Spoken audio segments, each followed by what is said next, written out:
दोस्तों, ये कहानी है होल्डन कॉलफील्ड नाम के एक टीनएजर की। इस कहानी का या नॉवेल का नाम है द कैचर इन द राय। इस नॉवेल के राइटर हैं मिस्टर J.D. सैलिंजर। इस नॉवेल का जो थीम है वो टीनएजर या एडोलसेंस की जो फीलिंग होती है, गुस्सा होता है, चिड़चिड़ापन होता है सोसाइटी के प्रति, कि सोसाइटी उनके बारे में क्या सोचती है, उस सारी थीम से इस रिलेटेड नोवेल की बताया गया शुरुआत है। में जो इस नोवेल का मेन हीरो है होल्डन, वो अपनी कहानी बताना शुरू करता है कि लास्ट क्रिसमस के आसपास उसके साथ क्या क्या हुआ था। होल्डन कहता है कि वो अमेरिका में एक पेंसी प्रेम नाम की एक स्कूल में पढ़ता था और अब उसे क्रिसमस से पहले उस स्कूल से निकाला जा रहा था क्योंकि वो इंग्लिश को छोड़कर बाकी सारे सब्जेक्ट में फेल हो गया था। वो उसकी जो कमांड होती है वो इंग्लिश में अच्छी होती है, तो वो सिर्फ इंग्लिश में पास होता है, बाकी सारे सब्जेक्ट में फेल हो जाता है। पेंसी उसकी चौथी स्कूल थी। इससे पहले भी उसे 3 अदर स्कूल से निकाला जा चुका था क्योंकि वहाँ पर भी उसकी परफॉर्मेंस ऐसी ही थी। होल्डन ये जानकर कि उसे 3 डेज बाद थर्सडे को स्कूल से निकाल दिया जाएगा, अपने हॉस्टल आता है। हॉस्टल आकर वो अपने साइड वाले रूम के लड़के, जिसका नाम एकले है, से मिलता है। ये जो लड़का है एकले, ये बहुत बदतमीज़ लड़का है और हमेशा होल्डन को परेशान करता था, उसे पढ़ने नहीं देता था, उसके साथ मस्ती करते रहता था। इस टाइप का नेचर बिहेवियर जो था वो एकले का। होल्डन एकले के रूम से बाहर आता है और खुद के रूम में जाता है। जब वो खुद के रूम में जाता है तो वो अपने रूम में स्ट्रेट लेटर से आकर मिलता है। होल्डन देखता है कि स्ट्रेट लेटर कहीं बाहर जाने के लिए रेडी हो रहा। होल्डन स्ट्रेट लेटर से पूछता है, स्ट्रेट लेटर तुम कहाँ जा रहे हो, तुम रेडी क्यों हो रहे हो? तो स्ट्रेट लेटर बताता है कि वो जेन नाम की किसी लड़की के साथ डेट पर जा रहा है और इसीलिए वो रेडी हो रहा है। अब स्ट्रेट लेटर होल्डन से कहता है कि सुनो होल्डन, मेरे लिए एक इंग्लिश कंपोजिशन लिख दो जिसे मैं अपनी डेट पर जेन को सुना पाऊँ, जिससे वो मुझसे इम्प्रेस हो जाए। होल्डन जो है वो स्ट्रेट लेटर की डेट वाली बात सुनकर थोड़ा परेशान हो जाता है क्योंकि स्ट्रेट लेटर जिस लड़की के साथ डेट पर जा रहा है, जेन, होल्डन भी कुछ समय पहले उस लड़की से को पसंद करता था या उसके साथ उसकी फ्रेंडशिप थी, इसलिए वो थोड़ा सुनकर निराश हो जाता है। बट फिर भी होल्डन एक कंपोजिशन लिखने के लिए रेडी हो जाता है। वो एक इंग्लिश असे राइट करता है और उस असे में अपने उस भाई के बारे में लिखता है जो कुछ समय पहले ही शांत हो गया है और जिसकी मौत से होल्डन को इतना सदमा पहुंचा था कि वो रोया तक नहीं था और उसने गुस्से में अपने गैरेज के सारी विंडोज़ के मिरर्स तोड़ दिए थे। तो वो ऐसे करके एक असे राइट करता है। अब स्ट्रेट लेटर जब डेट से वापस आता है तो होल्डन उससे पूछता है कि तुम्हारी डेट कैसी रही।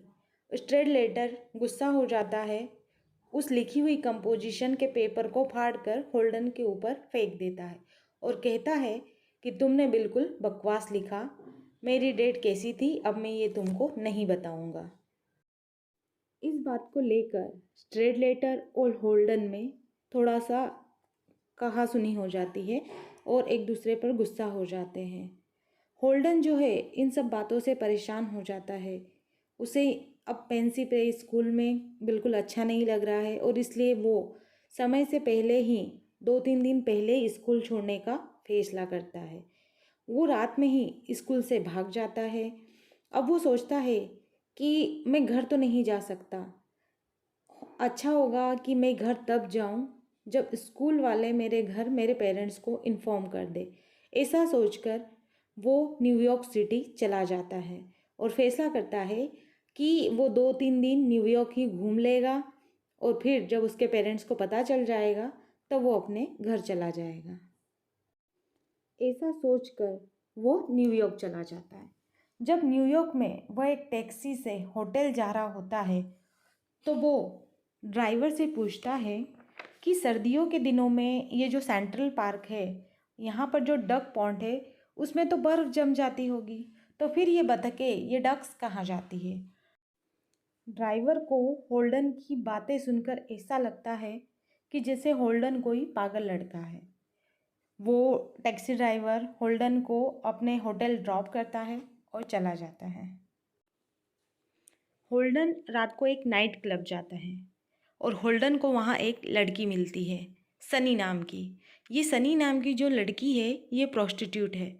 तो होल्डन इसे होटल अपने रूम ले आता है। जब ये अपने होटल रूम आता है तो इसका एटीट्यूड जो है वो उस प्रोस्टिट्यूट के प्रति, सनी के प्रति चेंज हो जाता है और वो सनी से कहता है कि तुम यहाँ से चली जाओ।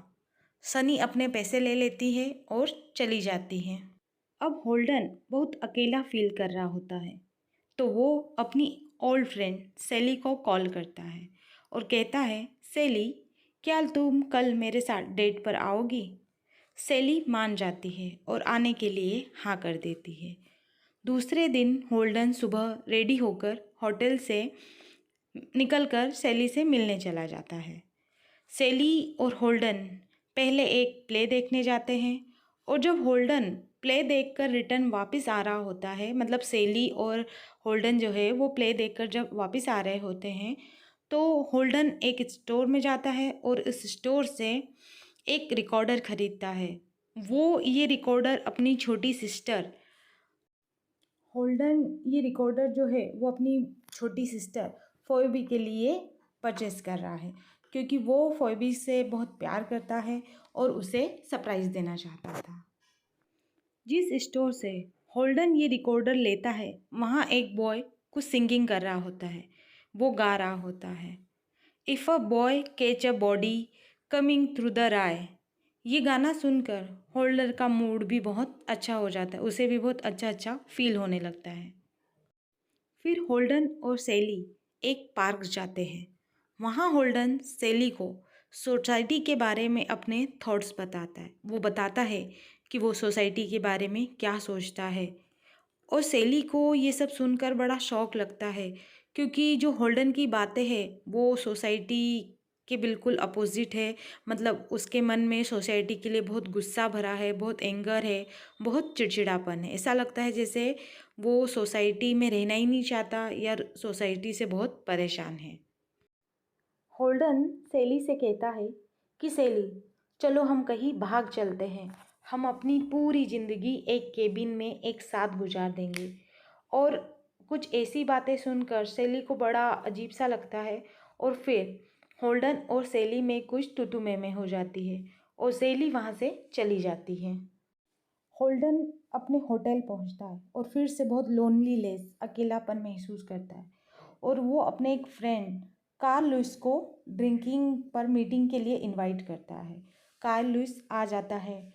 कार्ल लुइस थोड़ी देर ठहरता है और फिर कहता है कि मैं अब मैच्योर हो गया हूँ, मैं रात को जल्दी सो जाता हूँ तो मुझे अब चलना चाहिए। और ऐसा कहकर कार्ल लुइस भी चला जाता है। होल्डन फिर से अकेला हो जाता है।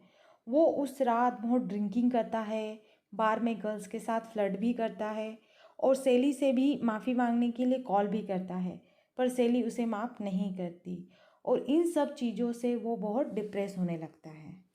वो निराश होकर सेंट्रल पार्क डक पॉन्ड को देखने चला जाता है।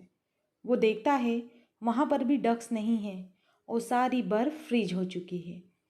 अब उसके पास सारे पैसे भी ख़त्म हो चुके हैं और अब वो बहुत निराश हो जाता है। तो अब वो वापस घर जाने का फ़ैसला करता है। जब होल्डन घर पहुंचता है तो इसके जो पेरेंट्स होते हैं वो किसी काम से बाहर गए हुए हैं, तो ये अपने पेरेंट्स से तो नहीं मिल पाता। फिर ये अपनी छोटी सिस्टर फोइबी के रूम में जाता है क्योंकि होल्डन जो है वो अपनी छोटी सिस्टर से बहुत प्यार करता है और वो उसके लिए एक गिफ्ट भी लाया था, वो रिकॉर्डर जो उसने स्टोर से ख़रीदा था, तो वो भी उसे फोबी को देना था।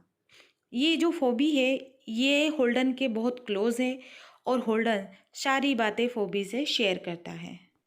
होल्डन को ऐसे अचानक देखकर फोबी समझ गई कि होल्डन को मैंसी से भी, मतलब इस स्कूल से भी निकाल दिया गया है। फोबी होल्डन से कहती है कि तुम आखिर अपनी लाइफ के साथ क्या करना चाहते हो? होल्डन कहता है, मैं कैचर इन द राय बनूंगा। दोस्तों, राय जो है वो पहाड़ी पर उगी एक घास को कहते हैं जिसमें बच्चे खेलते हैं और कई बार खेलते खेलते बच्चे गिर जाते हैं, उन्हें चोट लग जाती है। तो होल्डन यहाँ केचर इन द राय से मतलब है होल्डन का कि वो ऐसे बच्चे को गिरने से पहले संभाल लेना चाहता है। मतलब वो बच्चों की इनोसेंस को बचाना चाहता है।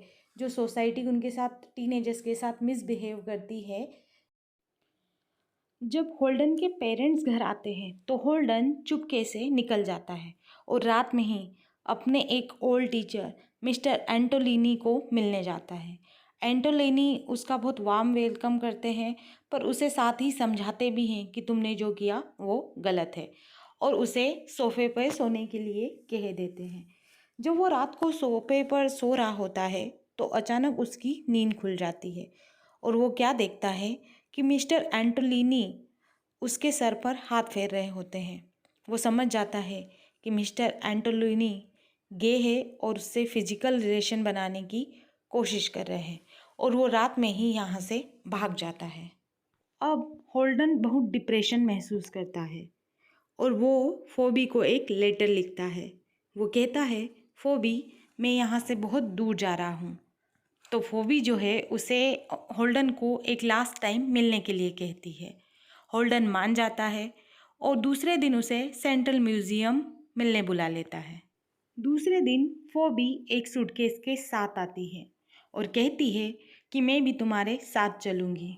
होल्डन मना कर देता है तो फोबी गुस्सा में हो जाती है और होल्डन फोबी को मनाने के लिए उसे एक जू घुमाने ले जाता है।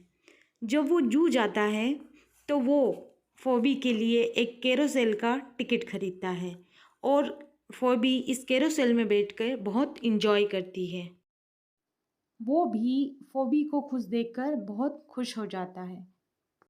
कैरोसेल को घूमते देखते देखते होल्डन समझ जाता है कि चिल्ड्रन ग्रोथ कितनी ज़रूरी है। एडोलसेंस से एल्डर होना बहुत ज़रूरी है। ये लाइफ की एक प्रोसेस है। यहाँ से होल्डन फोबी के साथ घर चला जाता है। स्टोरी के लास्ट में होल्डन कहता है कि इस सितंबर से मैं एक नया स्कूल ज्वाइन कर रहा हूँ। आई होप सब ठीक होगा। और इस तरह इस स्टोरी का एंड होता है।